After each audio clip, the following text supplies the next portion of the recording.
So I'm cleaning out the shed, and people have asked me about my insulators. So even though they're very dirty, I figured I would take an opportunity just to kind of scan a few of what I have.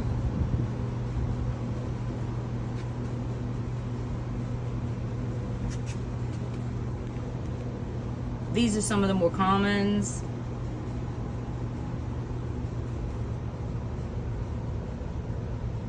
I kind of keep like all my commons kind of on one side.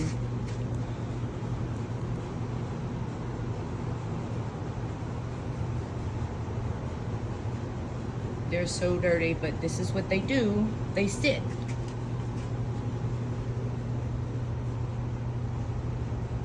They just sit. Of course, occasionally the dog will run through here and think they smell a mouse or something, so they kind of go after it. This here is a piano insulator. Kind of looks like a furniture coaster or an ashtray, but it's an insulator for piano. So I got one.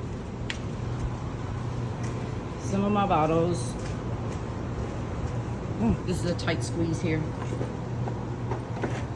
This is a cross arm with some of the pegs that you screw the insulator onto. Oh, those are some spool insulators,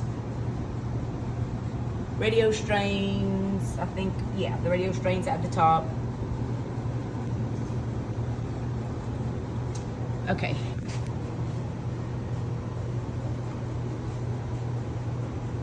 So this is the other side of that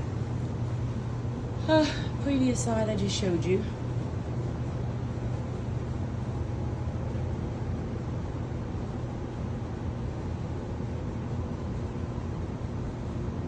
I'll just scooch down in here in just a second. They're so dirty, oh my gracious. Now these are some foreign, like this is a Russian insulator. This is Russian insulators. This is a French insulator. They call it the gingerbread boy. I call it the praise the Lord insulator. Looks like he's raising his hands in prayer. This is the Confederate egg. That was for telegraph. Y'all don't mind my dirty hands. That was for telegraph. It's almost black glass. This is a tree cutter. It actually had a metal plate, and the metal plate fit on the bottom, and it would attach to a tree like so. Here's a little purple. I think it's got some little fangs missing, yeah. These are the Mickey Mouse insulators. I mean, used to be able to get them for like $5. Now they're selling for like $50. Okay, these are Columbia's. Smaller one, bigger one. Those have gone up in price. This is what they call the big mouth insulator. I think I have 2 of those, but it actually took a special kind of a pin with the lead in it, and the line sat in there. This is what they call the doorknob, and the writing on there is the CD number and the EIN number. So it's very specific in the price guide for the insulators. I mean, they have every imaginable variable, not at all like the this is rare because it's a B, T, and T, so that's a hard one to come by. Okay, this is a threadless insulator, so it would have just sat on a pin without threads. This one's kind of neat, but the CD numbers are given, and the EIN, which gives you the specific detail about its particular description. Now these are rubber, so they did make some in plastic and rubber. These are some ceramics, some porcelains, if you call it porcelain, ceramic, or whatever. Not big into those. These came from China. My husband got me these in China when he was there. Okay. These are some little spools.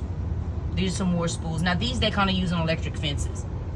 And I have some more in the yard that are used for decoration and so forth and so on. These are the baby signals. I think I have one of the largest baby signal collections that there is because I bought them from a man in Saint Amant, Louisiana.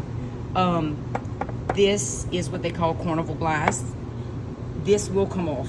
This carnival will come off depending on what you wash it with. This has the liner.